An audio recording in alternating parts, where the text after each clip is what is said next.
હું હમણાં 10 પ્રશ્ન પૂછું છું, તમારી જાતને સમજાવજો તમે નિષ્ઠાવાન છો. નિષ્ઠાનું પહેલું લક્ષણ એક જ સંબંધ જ જોયા કરે. તુલસી જાકે મકન સે ભૂલે નિકસે રામ, તાકી પક્કી પહેનિયા મેરે તન કે જામ. તમે એકબીજાની સેવા કરી લો તો બસ છે. શરીરનો જૂતિયા નહીં ઉતારવા. એકબીજા આગળ સૂક્ષ્મ શરીરથી નમતા થઈ જાઓ. કાં કોઈ ભૂલકુનો માર્ગ પકડી લો. હું જીરો છું, ડાપણને ભોળપણને બાજુ મૂકો. હું એમ નથી કહેતો કે બહુ કથાઓ કરી છે, છતાં કહું છું, આનંદ દોષ રહે, આનંદ સ્વભાવ રહે, આનંદ પકડી રહે. પથ્થરના સોર પ્રમાણે સવડા જ વિચારોમાં રહો, સ્વાધ્યાય ભજન કરો, બસ. મનુષ્યભાવ આવવાનો છે જ, કામની વૃત્તિઓ પજાવવાની છે જ, હઠમાની ઈર્ષાની આંખ છે જ, ક્રોધ થઈ જવાનો છે જ.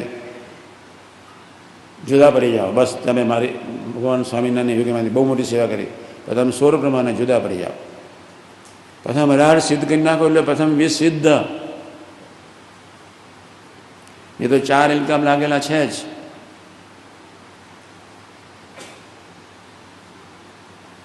તમે કહી શકશો ખરેખર આત્મીયતાથી અરસપરસ વાતો કરી શકો છો ત્યારે નિષ્ઠા દ્રઢ થશે. તમારામાં તમને મન બુદ્ધિમાં નિષ્ઠા છે, અક્ષર પુરુષોત્તમ મહારાજમાં નિષ્ઠા નથી. તમારા મન બુદ્ધિ બહુ સાચા છે અને તમારા મન બુદ્ધિના મૂલ્યાંકનમાં તમે બેસીને તમારા આત્માની પત્તર રગડી રહ્યા છો. નિષ્ઠા ખરેખર મન બુદ્ધિથી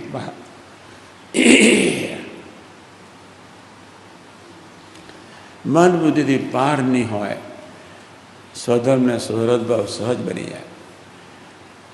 નિષ્ઠાવાળાને જ પોતાના સમ્યક દોષનું દર્શન હોય.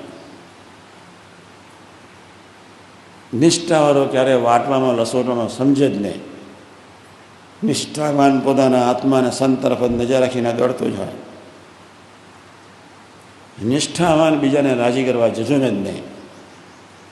નિષ્ઠાવાન જ પ્રભુના વરે જજુમે. પોતાનો આત્મા સુખી થાય એવી એક અદાથી મિયાજીને દત્તાજીની અદાથી નિષ્ઠાવાન સેવા કરી શકે.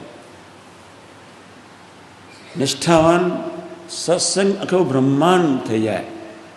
આખું બ્રહ્માંડમાં સત્સંગ વધી જાય અને બાજુ ધરતી કેમ થઈ જાય, આખો બ્રહ્માંડમાં સત્સંગ ઘટી જાય. નિષ્ઠાવાનનું મન રંચ માત્ર વાઇબ્રેટ ન થાય. આમ સામાન્ય પાણીની ઓકીરો પર ના આવે એના હૃદયને વિશે ચિદાકાશ બધું સરખું. નિષ્ઠાવાન સમલોષ્ટાષ્ટમ કાંચના. નિષ્ઠાવાન સેવક નમીને ચાલે, પૂછીએ, નાનાને પૂછે શું કરીશું. પણ એક રૂમમાં કોઈ લીડર છે તો એના અંગત નજીકના 5-6 જણને મહિને એકવાર તો પૂછે કે મારી ભૂલ દેખાડજે, આપણે ભેગા મળીને દોડવું છે. એના નિષ્ઠાવાન સેવક કહેવાય. તમારે મને બોલવામાં, મને કહેવામાં સંકોચ નહીં કરવાનો. ભલે વડીલ રહ્યો પણ તમારે મને કહેવામાં સંકોચ નહીં કહેવાનો. એનું નામ નિષ્ઠા. આપણને મન બુદ્ધિમાં જ નિષ્ઠા છે.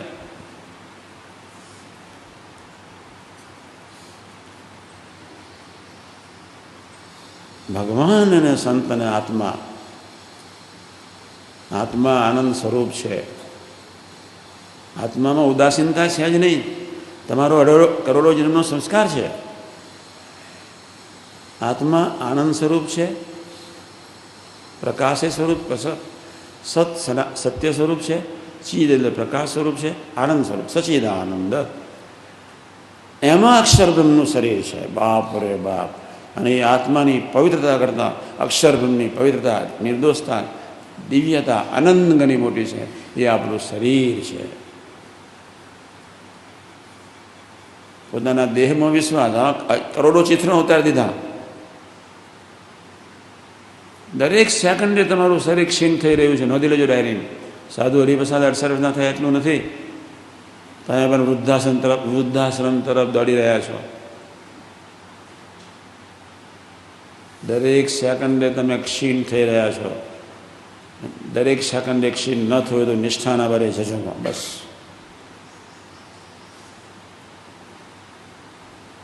કોઈનું શરીર સારું નથી. બધાના ગંધાતા છે.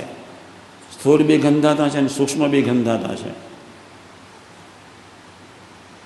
મેં વર્ષો પહેલાં કહ્યું છે કે અનંતકાળ સુધી તમારી સૂક્ષ્મ શરીરની ગટરો ધોયા જ કરો.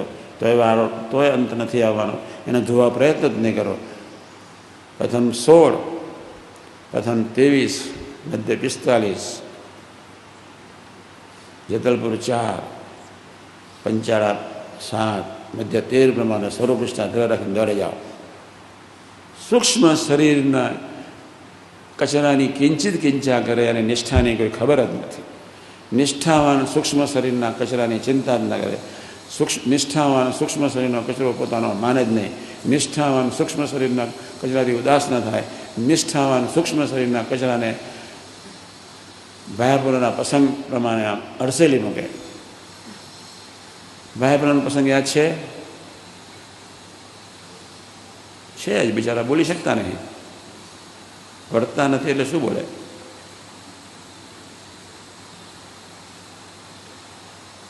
સ્વામી ઊભા થઈને આમ ખસ્યા. મને કે આ રચકીઓનો બધી મને નડી હસી પડ્યા. સ્વામી કે સૂક્ષ્મ શરીરના સંકલ્પ વિકલ્પ આવા માનવા. કેવા ભવ્યાતીત ભવ્ય સ્વરૂપ. આ દેહ અને 51 ભૂતનો આપણે કોઈ સંબંધ નથી. તમે તમારા દેહને પોતાનું સ્વરૂપ માનો છો એમ જ બધી માથાકૂટ છે. સૂક્ષ્મ શરીરને પોતાનું માનો છો એમ જ મોટી માથાકૂટ છે. કાં ભૂલકુની અદાથી જીવી જાઓ, કાં નિજાત્માના ભ્રમરૂપના ભાવથી જીવી જાઓ. કેટલી કથા કરી છે, બહાર નહીં રહેતા તમે લોકો. બહુ સરસ વાત લખું છું, બોલું છું. સર્વે સાંભળો. આજે તો અમારે જેમ છે તેમ વાત કરવી છે. પહેલો નંબર, જે ભગવાનને ભજવા એથી બીજી મોટી વાત નથી. કારણ જે ભગવાનનું કર્યું સર્વે થાય, આ એક વાત છે. એથી બીજી અગત્યની વાત કરું છું. અને મહેનત કરીને મરી જાય છે તો પણ એ દરિદ્ર જેવો રહે છે, તો એનું તો એમ જ છે, એને ભગવાન ભજવામાં જેટલી કસર છે તેટલી તેની સર્વક્રિયાની વિશે બરકત આવતી નથી. ભગવાનને તો એનું સારું જ કરવું છે. આ બીજો મુદ્દો. જે સૂર્યનું દુઃખ હશે તે ભગવાન પોતાના આશ્રિતજનનું કાંટે કરીને ટાળતા હશે. અમે તો જાણીએ છીએ જે સત્સંગીને તો એક પીછીની પીડા થતી હોય, અમને 1000 ગણી આવો. તમારા સ્થૂળનું દુઃખ ને સૂક્ષ્મનું દુઃખ બધું માથે લઈ લઈશ. હરસેલો બસ.